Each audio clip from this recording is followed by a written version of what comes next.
Hi, Venice. Welcome you at the Vilnius Documentary Film Festival.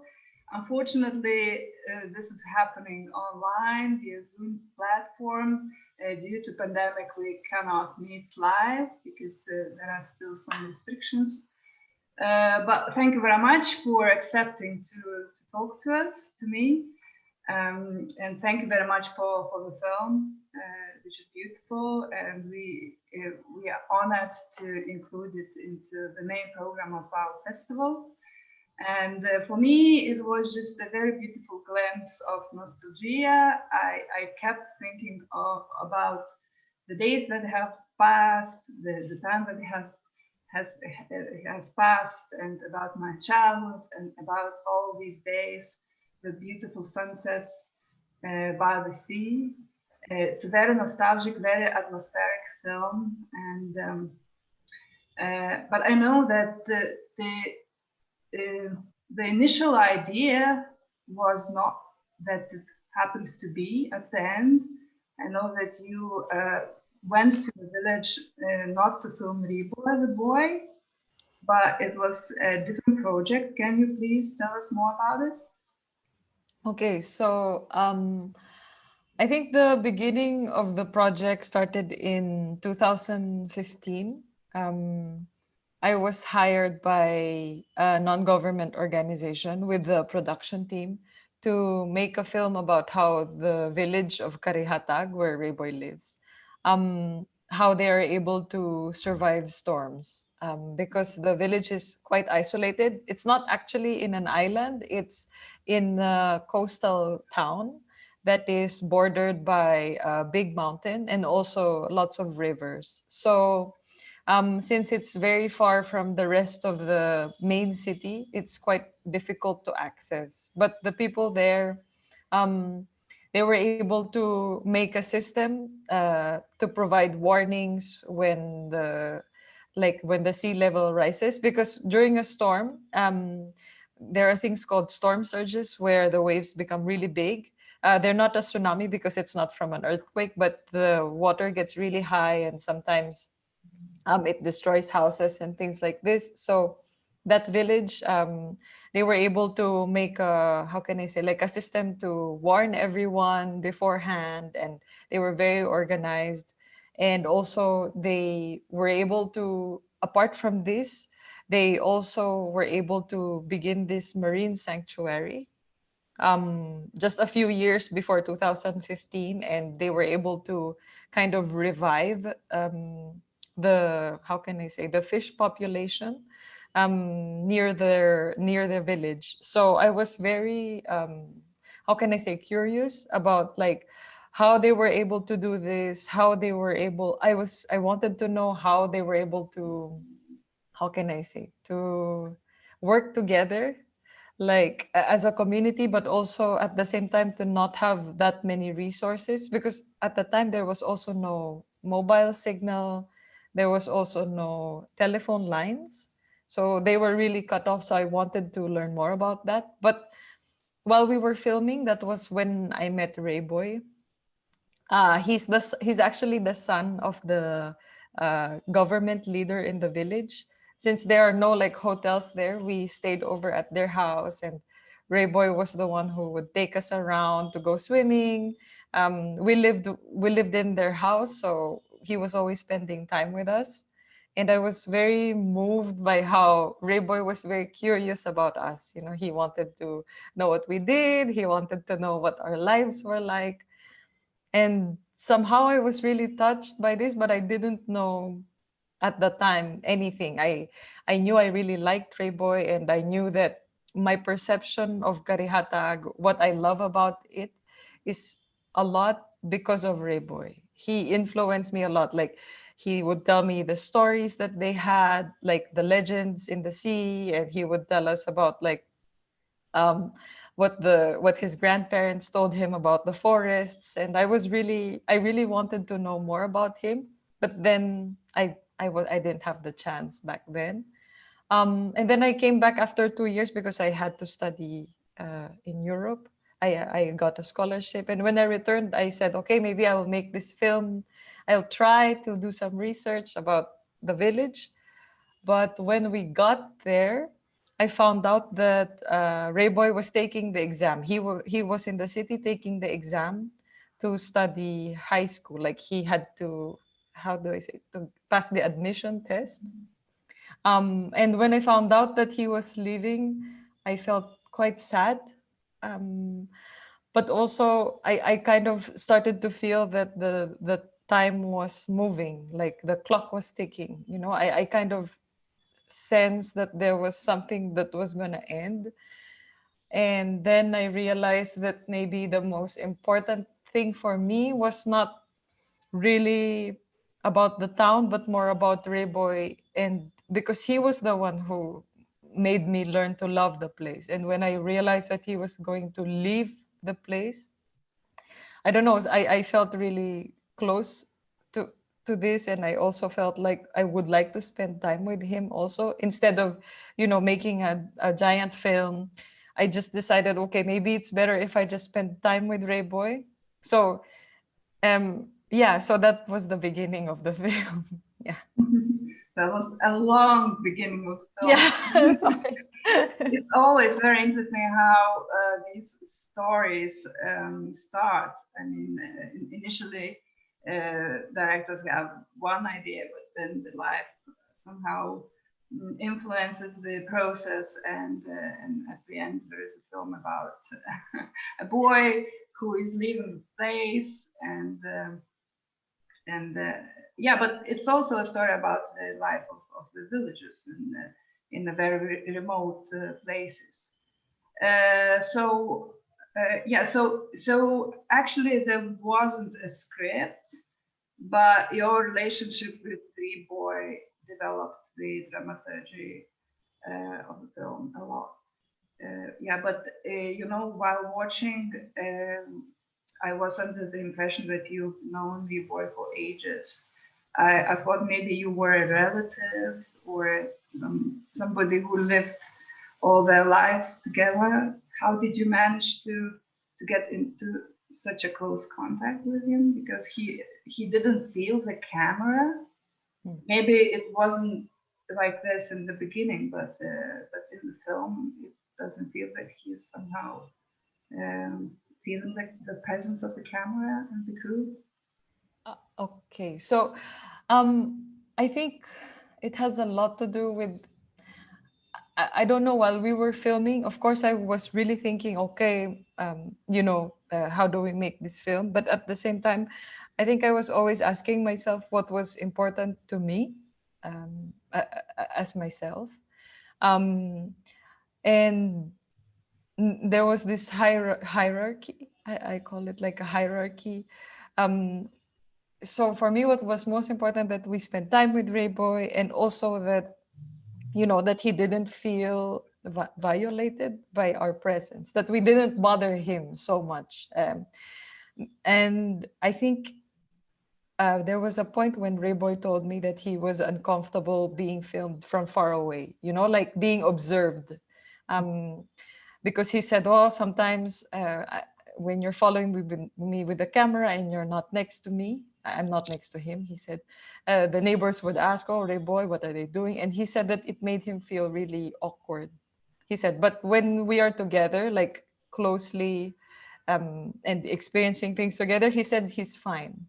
And so when he told me this limitation, somehow, I kind of started to, you know, to adjust, to make sure that he didn't feel uncomfortable with our presence. And really, I think it was also because I kind of let myself go also. I was also very nervous because I thought, okay, as a director, you know, we have to, what's going to happen? Well, what's going to be in the story? Maybe there's going to be nothing. But somehow I kind of accepted that what was important for me was to spend time with him. And so I think maybe he also felt it. And whenever he would ask a question, we would answer it as honestly as possible. You know, there were moments when he would ask, why are you filming me looking at my pimple? And I would tell him that like, oh, because you're growing up and these things won't happen again. And I think he understood also why we were there. And I think this also led to, us being more comfortable to each other.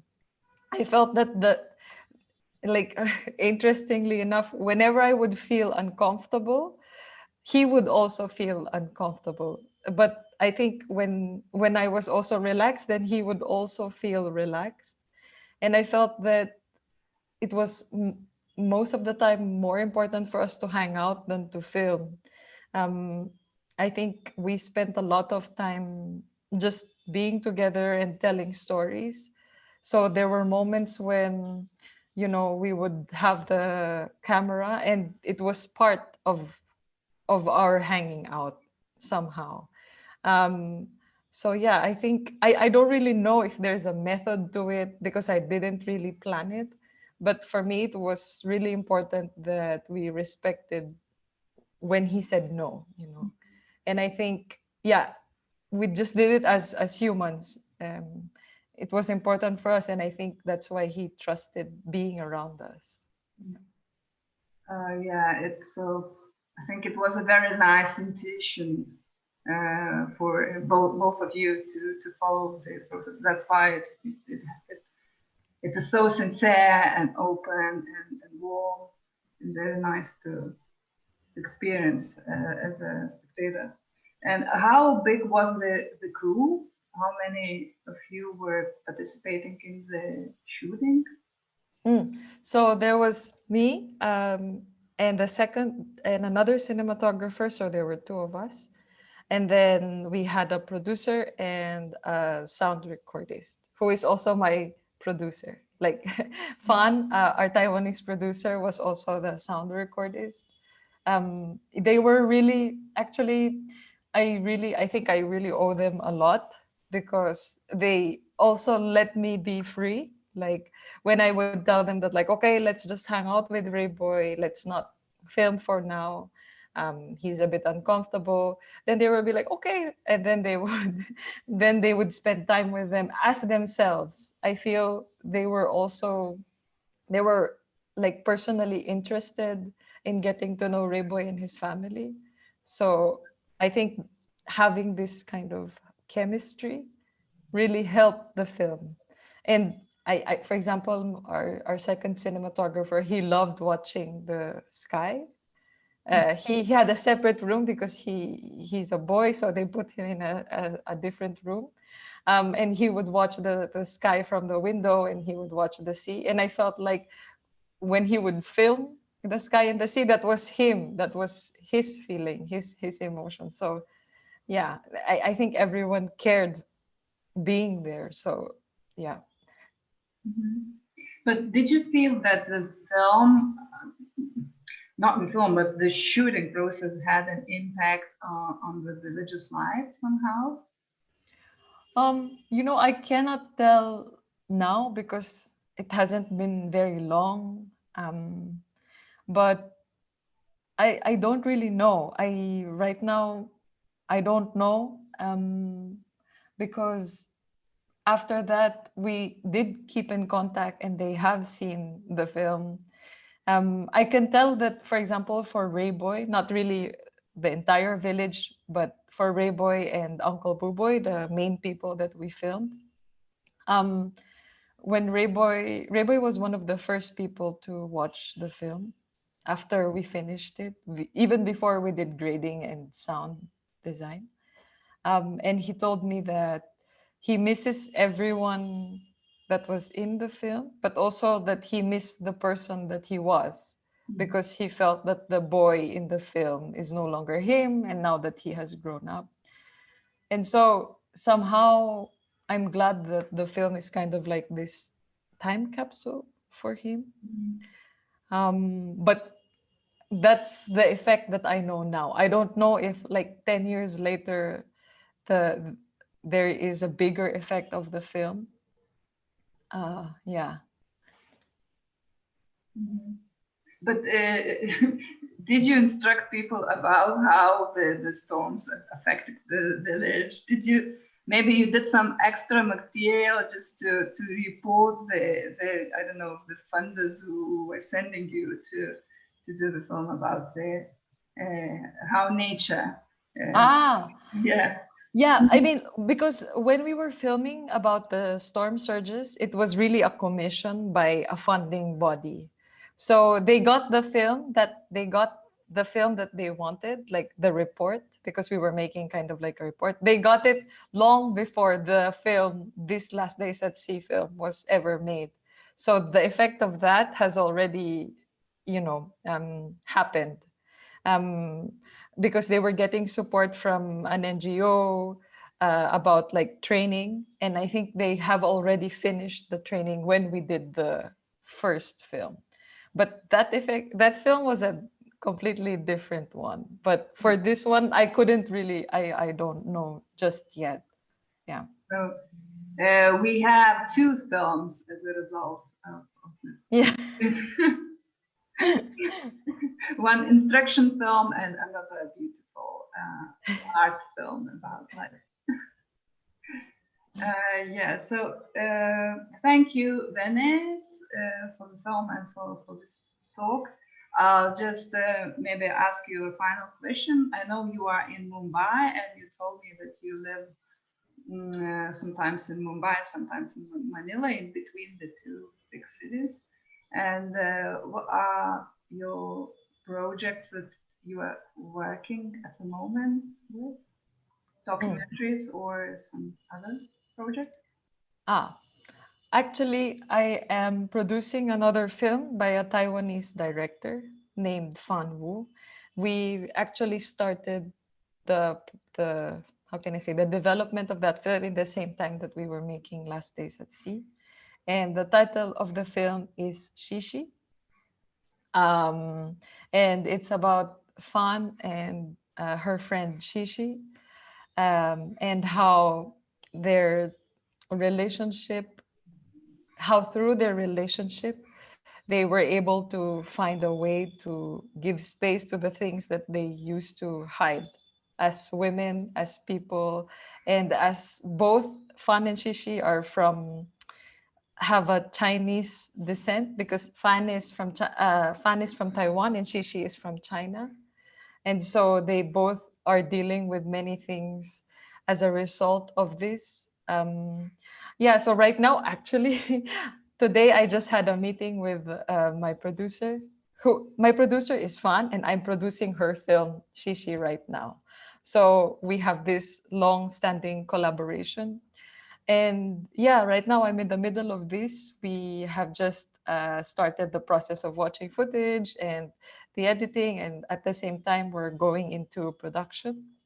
So those are the things that I'm working on right now. It's quite, how can I say, in the thick of understanding and developing the film, so I can't say more. But yeah, and also I started a production company here in Mumbai. I have an Indian partner. And we're still, how can I say, organizing that. But pretty soon, maybe we'll have another project that is a co-production between Philippines and India. Yeah. Great. What a geography for us! It's just such a big distances, being from a small country, thinking, so wide. So we are looking forward to your future projects. Maybe we will meet sometimes again live in Skalvijos, the cinema. Wish you all the best in the future, Venice. Thank you. Thank you for this chance, actually. Like we never really, when we started making Last Days at Sea, we never really thought we would make anything. We never thought that we would finish it, because we were all first time in making a long film. But I'm really glad that it reached also your side of the world. Yeah. Thank you for this chance. Thank you.